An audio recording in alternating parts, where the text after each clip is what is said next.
राम मंदिर पर संसद के दोनों सदनों में धन्यवाद प्रस्ताव किया जाएगा पास। बीजेपी ने अपने सांसदों के लिए जारी किया व्हिप।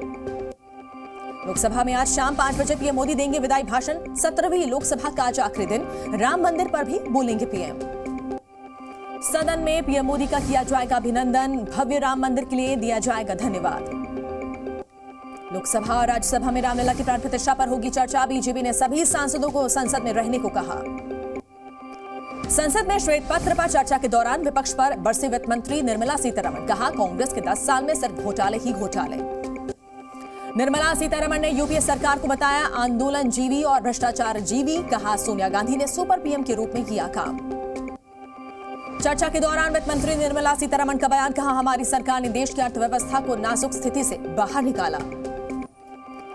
बीजेपी के श्वेत पत्र को कांग्रेस ने बताया राजनीतिक घोषणा पत्र। मनीष तिवारी ने कहा, संप्रक्त सरकार ने आर्थिक बुनियाद मजबूत की। अमरावती से निर्दलीय सांसद नवनीत राणा ने श्वेत पत्र के मुद्दे पर कांग्रेस को घेरा। पीएम मोदी की जमकर तारीफ की। अजदुद्दीन ओवैसी ने श्वेत पत्र को बताया शब्दों का आडंबर। कहा, श्वेत पत्र में ना तो नोटबंदी की विफलता का जिक्र, बुलडोजर एक्शन पर भी कसा तंज। पीएम मोदी ने कई सांसदों के साथ संसद भवन के कैंटीन में किया लंच। सांसदों को सुनाया अपने पाकिस्तान जाने का किस्सा।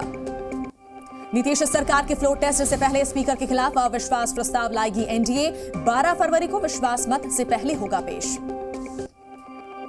बिहार में फ्लोर टेस्ट के पहले सभी दल सतर्क। विधायकों को सहेजने में जुटी सभी पार्टियां। फ्लोर टेस्ट से पहले जेडीयू ने की अपने विधायकों की घेराबंदी। सूत्रों के हवाले से खबर, पटना बुलाए गए जेडीयू के सारे विधायक। बिहार सरकार के मंत्री श्रवण कुमार के आवास पर आज भोज का आयोजन। भोज में शामिल होंगे जेडीयू के सभी विधायक। फ्लोर टेस्ट से पहले जेडीयू ने बुलाई विधायकों की बैठक। दोपहर 12:30 बजे होगी मीटिंग। विश्वास मत को लेकर बनेगी रणनीति। बोधगया में 2 दिवसीय कार्यशाला में भाग लेंगे बीजेपी की विधायक। वर्चुअली संबोधित करेंगे गृह मंत्री अमित शाह। एनडीए में शामिल होने की अटकलों पर बोले जयंत चौधरी। कहा, वह किस मुंह से पीएम मोदी को इनकार करेंगे। बीजेपी और आरएलडी में गठबंधन लगभग तय। सूत्रों के हवाले से खबर, 2 लोकसभा सीटों पर चुनाव लड़ेगी आरएलडी। हल्द्वानी हिंसा में बढ़ा मृतकों का आंकड़ा। हिंसा में अब तक 6 लोगों की मौत। अस्पताल में घायलों का इलाज जारी। एहतियात के तौर पर हिंसाग्रस्त इलाकों में अगले आदेश तक कर्फ्यू लागू। 1200 से ज्यादा सुरक्षाकर्मी तैनात। पिछले 24 घंटे में हिंसा की कोई खबर नहीं। हल्द्वानी हिंसा पर सीएम धामी का बयान। कहा, पहले से सुनियोजित थी हिंसा। कोर्ट के आदेश पर अतिक्रमण हटाने गई थी पुलिस। उत्तराखंड में माहौल खराब करने की हुई कोशिश। सीएम धामी बोले, महिला पुलिसकर्मियों को भी मारा पीटा गया। हिंसा के बाद एक्शन में उत्तराखंड सरकार। मुख्यमंत्री धामी बोले, दोषियों पर करेंगे कड़ी कार्रवाई। सीसीटीवी के जरिए की जा रही दंगाइयों की पहचान। एसएसपी प्रहलाद नारायण मीणा बोले, चिन्हित कर उपद्रवियों पर होगी कार्रवाई। यूपी के बरेली में मौलाना तौकीर के समर्थकों का हंगामा। उपद्रवियों ने दुकानों में किया पथराव। हल्द्वानी हिंसा पर मौलाना तौकीर रजा का भड़काऊ बयान। तौकीर ने पीएम मोदी और सीएम धामी पर दिया विवादित बयान। बुलडोजर एक्शन पर तौकीर रजा ने उठाए सवाल। कहा, किसी बुलडोजर को बर्दाश्त नहीं किया जाएगा। कोई हमला करेगा तो उसे जान से मार देंगे। तौकीर रजा के बयान पर राजभर ने किया पलटवार। कहा, कानून हाथ में लेंगे तो प्रशासन कार्रवाई करेगी। कल अयोध्या जाएंगे आरएलडी के सभी विधायक। रामलला के करेंगे दर्शन।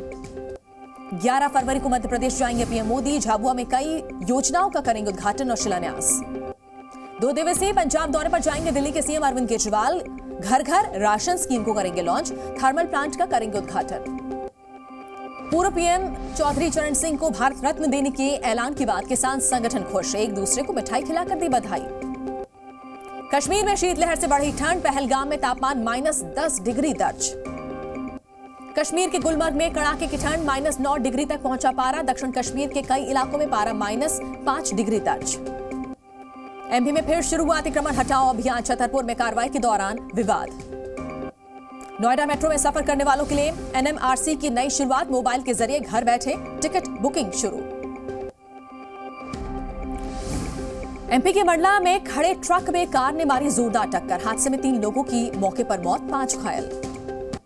यूपी के हरदोई में गौवंश को बचाने की कोशिश में बेकाबू होकर ट्रैक्टर ट्रॉली पलटी। 2 लोगों की मौत, 25 लोगों की हालत गंभीर। एमपी के छतरपुर में 2 मिनी ट्रक की भीषण टक्कर। हादसे में 2 लोगों की मौत, 1 की हालत नाजुक। राजस्थान के धौलपुर में तेज रफ्तार बेकाबू होकर ट्रैक्टर ट्रॉली पलटी। ट्रैक्टर चालक की मौके पर मौत, 1 युवक घायल। छत्तीसगढ़ के जशपुर में बाइक बेकाबू होकर कार से टकराई, एक युवक की मौके पर मौत, 2 की हालत गंभीर। छत्तीसगढ़ के रायगढ़ में बाइक चोरी मामले में 3 आरोपी गिरफ्तार, 75 लाख रुपए की 14 बाइक जब्त। उत्तराखंड के हरिद्वार में एक होटल में लगी आग, होटल में फंसे 4 लोगों को किया गया रेस्क्यू, दमकल की गाड़ियों ने आग पर पाया काबू। यूपी के लखनऊ में खाने में खड़ी बाइक में लगी आग, अज्ञात कारणों से लगी आग, बाइक बनी आग का गोला। बिहार के बक्सर में पुलिस ने 60 लाख रुपए की शराब की बरामद, 2 तस्करों को किया गिरफ्तार। बिहार के मुजफ्फरपुर में 50 लाख की शराब पकड़ी गई, आलू के नीचे छिपा रखी थी शराब, 2 कारोबारी गिरफ्तार। झारखंड के गुमला में जमीन विवाद में भाइयों में खूनी संघर्ष, 3 की मौत, 1 घायल, पुलिस ने 3 लोगों को किया गिरफ्तार। राजस्थान के खैरतल तिजारा में एक ही परिवार के 3 लोगों की आत्महत्या, आर्थिक तंगी के चलते आत्महत्या की गई, जांच जारी। बिहार के जमुई में घर में मिला मां और पुत्र का शव, मामले की जांच में जुटी पुलिस। यूपी के कानपुर देहात में 2 भाइयों ने की एक किसान की हत्या, पैसों के लालच में ईंट से कुचलकर की हत्या, दोनों भाई गिरफ्तार। यूपी के टावा में जली लाश मिलने से इलाके में सनसनी, मामले की जांच में जुटी पुलिस। हरियाणा के कैथल में फैक्ट्री के मालिक की बेरहमी से हत्या, आरोपी मौके से फरार, पुलिस जांच में जुटी। राजस्थान के चौमू में पिता के खिलाफ दुष्कर्म का मामला दर्ज, 2 नाबालिग बेटियों से दुष्कर्म का आरोप। झारखंड के बोकारो में महिला ने की आत्महत्या, पति से वीडियो कॉल के दौरान लगाई फांसी, जांच जारी। यूपी के आगरा में परीक्षा में नकल कराने वाले 4 छात्र गिरफ्तार, फर्जी दस्तावेज बनाकर परीक्षा में बैठने की फिराक में थे।